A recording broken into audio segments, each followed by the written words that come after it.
Hi, I'm Max Keiser, and welcome to On the Edge. Time now to go to Seattle, talk with John Perkins, author of Confessions of an Economic Hitman and Hoodwinked. John Perkins, welcome to On the Edge. Thanks, Max. It's great to be here with you.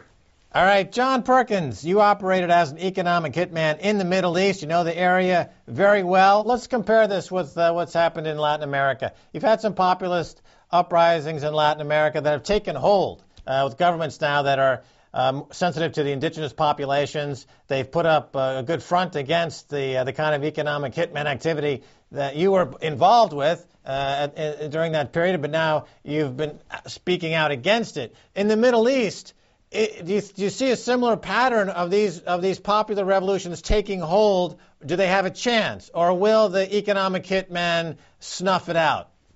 Well, what happened in Latin America was building up for a long time. 10 countries representing more than 80% of the population of South America, suddenly within the last 10 years, voted in democratic process. These presidents who in varying degrees have said, no more exploitation by foreign corporations. We're done with that. This was really triggered by Hugo Chavez standing up to the CIA coup that overthrew him for about 40 hours back in 2002. The fact that he was able to do that and stay in power encouraged these other countries to leap into this process, which they did. And of course, during most of my lifetime, every one of those 10 countries was controlled by brutal dictators, primarily put into power by the CIA and kept there by the CIA. And when Chavez stood up to the CIA and got back into power, overcame the coup against him, that was a monumental moment. It sent an amazing word through Latin America. At the same time, the Bush administration did not send in the troops to overthrow Chavez at that time. All right, John Perkins, I want to change gears here for a second, talk about capitalism. Now, I just watched a video that's been posted, you giving a talk in front of a group of people and giving really the arc of your story, and you make some interesting insights into capitalism. You say that the marketplace is democratic if we choose to make it such, which I wanted you to explore that a little bit. What do you mean by this? Well, Max, I truly believe that the marketplace is democratic, that when we buy something or choose not to, we're casting a vote. And in the United States these days, I think perhaps that vote is more important than the one we cast at the polls, because all the politicians in the United States, including the president, are controlled by corporations. They don't get into office without a lot of money coming from corporations. There's something like 35,000 lobbyists in Washington, D.C., most of whom represent big corporations. So they really call the shots. But we call the shots on the corporations through supporting them or choosing not to support them. And we had tremendous impacts during my lifetime. For example, when I was in college, we pretty much ended apartheid in South Africa. It's not entirely ended, I think, but we did a pretty good job by boycotting corporations that were supporting it. We had terribly polluted rivers in the United States, some that were on fire in parts of the Midwest.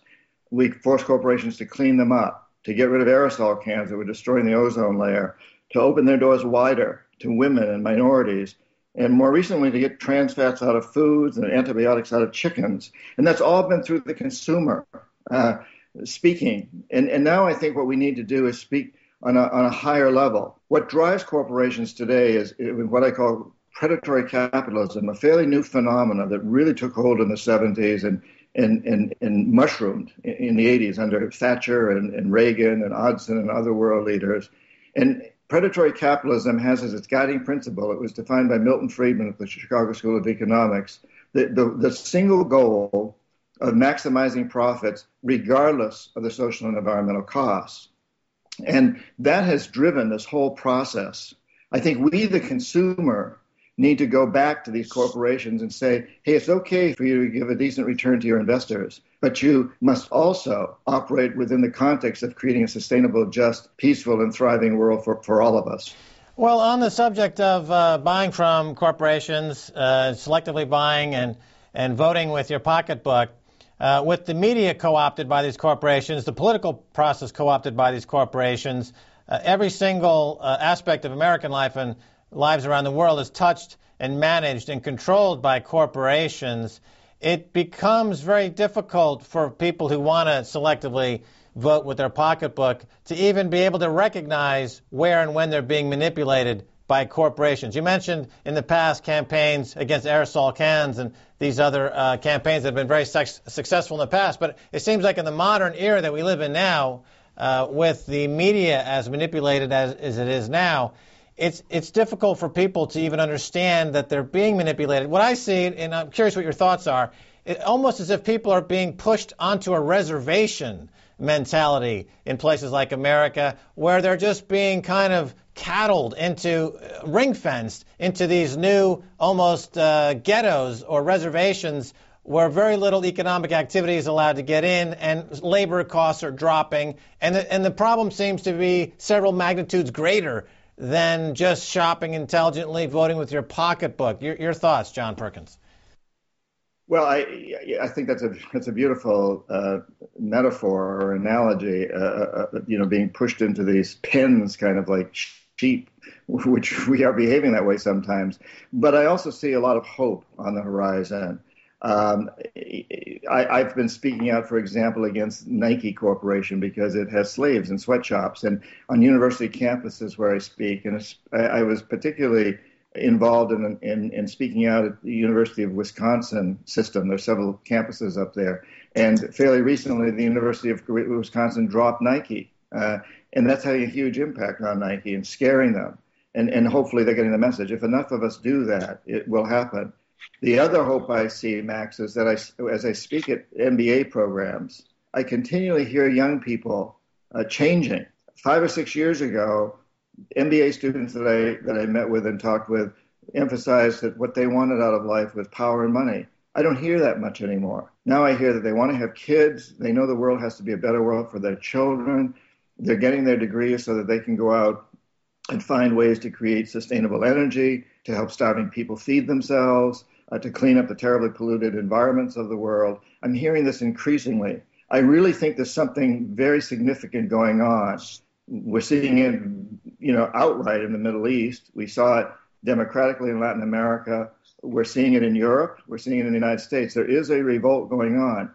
When that happens, the status quo, what I call the corporatocracy, will dig in. That's always happens. When people are successful in social revolutions, which is what we're having here, or consumer revolution, the opposition digs in. So I think we just have to keep digging in harder and harder and not give up hope. It's very easy to despair. It's very easy to say they're too big, they're too strong. We mustn't fall into that trap.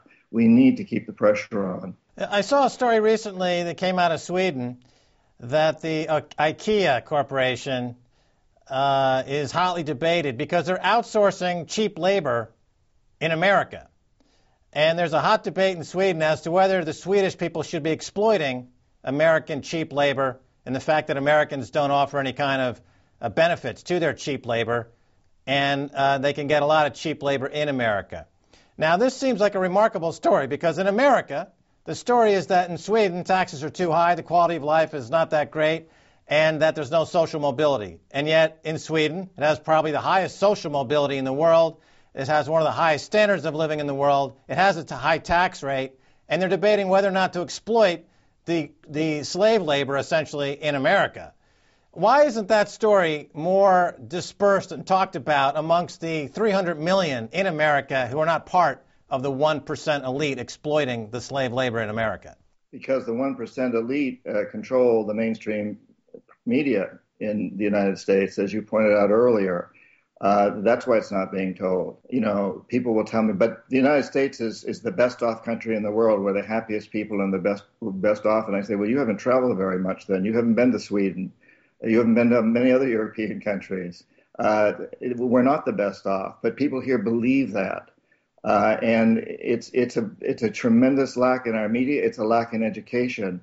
Our educational institutions in the United States are pretty much controlled by big corporations these days, too. It's incredible the power that they have. We need to fight that. The fact that you're bringing this up is extremely important. I write about these things in my books and in my blogs, but it's information that we need to get out there. And you're right, it's not readily available in the United States, and there's a huge reason for that. The big corporations don't want it to be available. All right, I want to get back into kind of your what you're known for in the economic hitman area and some of the nefarious activities in various countries around the world. A story recently, $378 billion laundered through Wachovia Bank drug money. Wachovia Bank, of course, now is owned by Wells Fargo, which has the biggest shareholder in Warren Buffett. So this is really a remarkable story.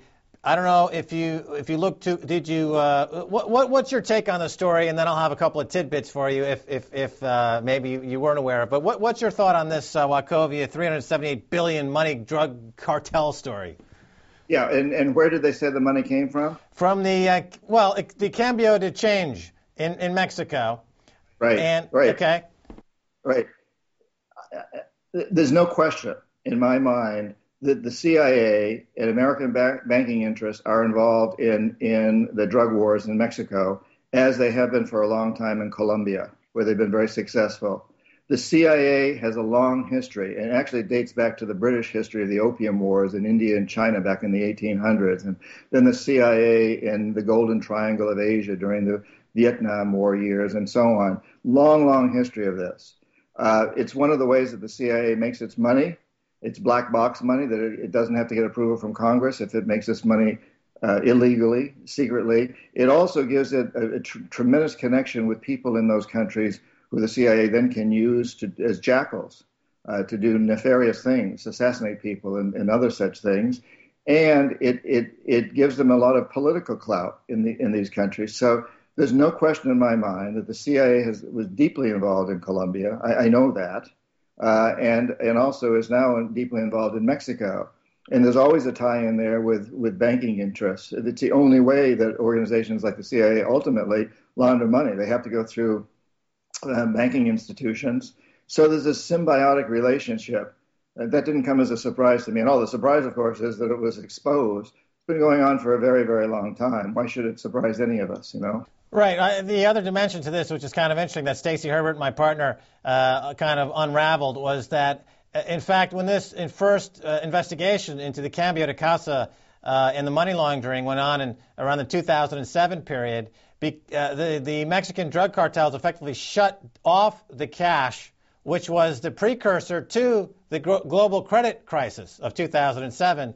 And it wasn't until 2008, remember, when Hank Paulson was in front of Congress asking for $780 billion, that they, in fact, the only place that they could find available cash was to go back and turn on the cash flow from the Mexican drug lords. And that's how the credit crisis was averted. So these guys, these drug lords in Mexico, is it a far stretch, John Perkins, to say that the cash going through the drug lords in Mexico is, in fact, the only readily available cash in the global economic system that's mostly derivatives and facsimiles of cash? It's not actual cash. Can you say that this is the core economic cash of the globe, based on what your experience is in investigating these things all over the world?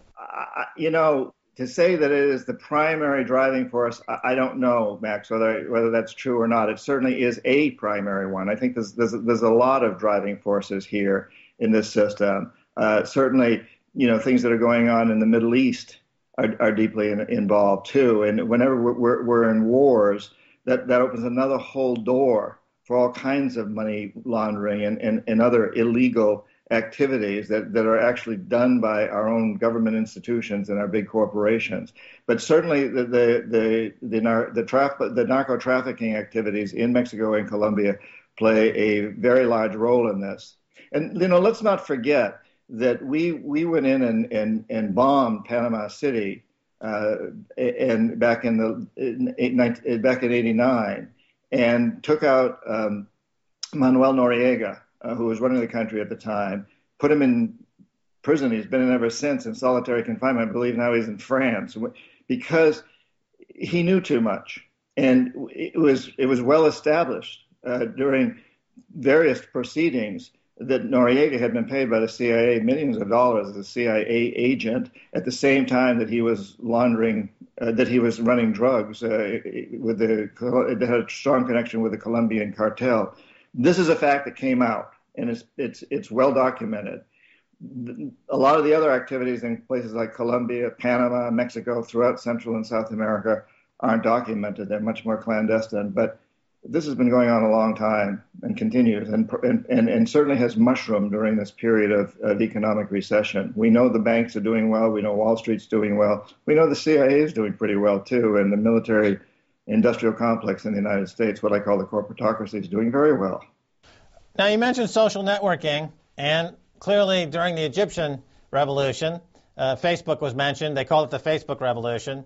And the role of social networking has been key in organizing and decentralizing the revolution so that there's no single head of these groups that the opposition can attack and knock it out. It's all decentralized uprising. But at the same time, curious what you think about this, if you saw this report, that the Pentagon is developing what they call sock puppet software.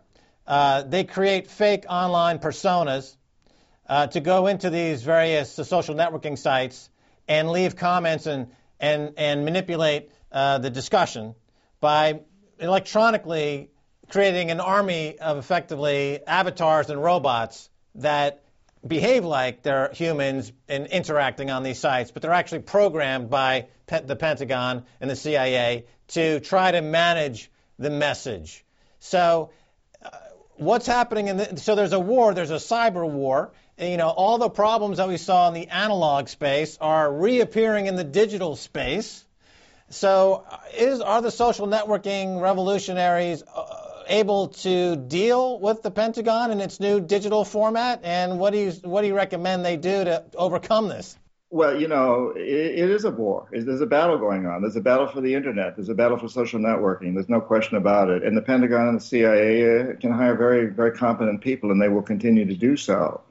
I think we in the United States can liken this to the American Revolution, where even once we declare war and Washington has its troops at Valley Forge, at that very time, there was a huge undercurrent in the United States of what we call loyalists or Tories that were strongly resisting all of that. And there was huge debate going on in the United States. There were a lot of spies.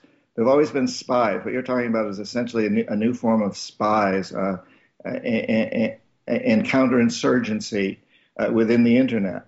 Are we going to win that battle? And we being, you know, guys like you and me who want to get the word out, I hope so. We have to keep fighting it and keep coming up with new methods. There's going to be a battle. There's no question. And once again, though, the fact that battle is coming on so strong that the CIA and other government organizations, National Security Agency, the one that recruited me, are so deeply involved in this, tells us that we're being very effective. They want to gain control. We want to keep control. We're just going to have to stay a step ahead of them, and we got to keep working on that. All right, John Perkins, we have a couple of minutes left. I want to go into an area that's really fascinating. You're uniquely qualified to speak on this, given your background and your history with the Peace Corps and living with indigenous peoples and coming to appreciate indigenous cultures. And you've remarked on how in several of these ancient cultures, this year of 2012, which is coming up, obviously, quickly, is mentioned as a key pivotal moment of spirituality for humanity. You know, it's a broad philosophical topic. I realize we only have a couple of minutes to discuss this, but nevertheless, if you could kind of talk about this a little bit, what you see happening in the next couple of years, and how you feel about that, John Perkins. I'd be happy to, Max. It is a complex subject, and I'd encourage people to go to my website, johnperkins.org, subscribe to my newsletter, and go to the file on past newsletters, because there's one in there that goes into this fairly extensively. But in short, 2012 is the Mayan prophecy that every indigenous culture I've worked with, and I've worked with indigenous cultures on every continent except Antarctica, where there aren't any, has a prophecy that this is an amazing time for the potential for transformation. The Mayan prophecy of 2012 is perhaps the best known right now because of Hollywood. Hollywood shows these doomsday scenarios. I spend a lot of time with Mayan shamans. I take groups there in December.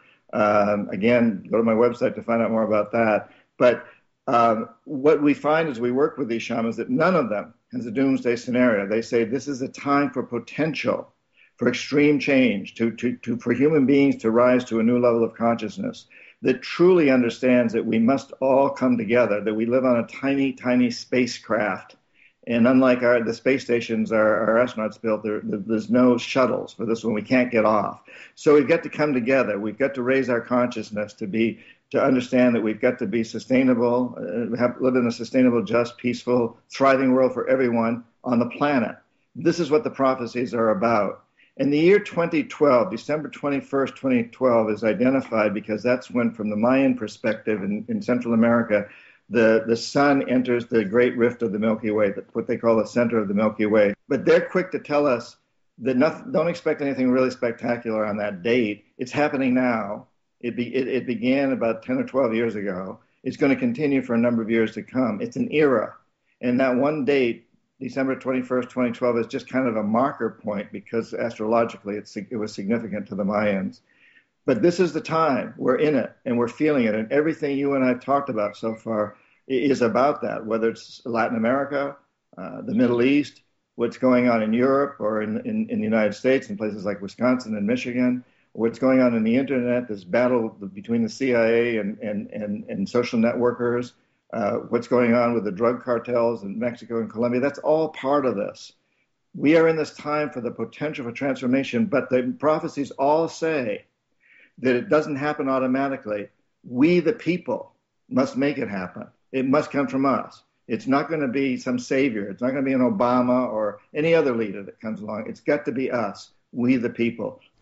All right, John Perkins, author of Confessions of an Economic Hitman and Hoodwinked. And thanks again for being on the edge. And could you give your website address again, please? www.johnperkins.org, and you can go on there and subscribe to my newsletter, see where I'm speaking and doing workshops and trips. And Max, and also people can Twitter me at economic_hitman, and I'm on Facebook. So please, let's keep up this communication. And Max, I would just really thank you for this good work that you're doing to spread the word. It's so important that we keep the programs like this going out there and reaching as many people as possible. All right. Well, we'll have to have you on and back soon. That's going to do it for this episode of On the Edge. I want to thank my guest, John Perkins, author of Confessions of an Economic Hitman. If you'd like to send me an email, please do so at ontheedge@presstv.com. Until next time, bye, y'all.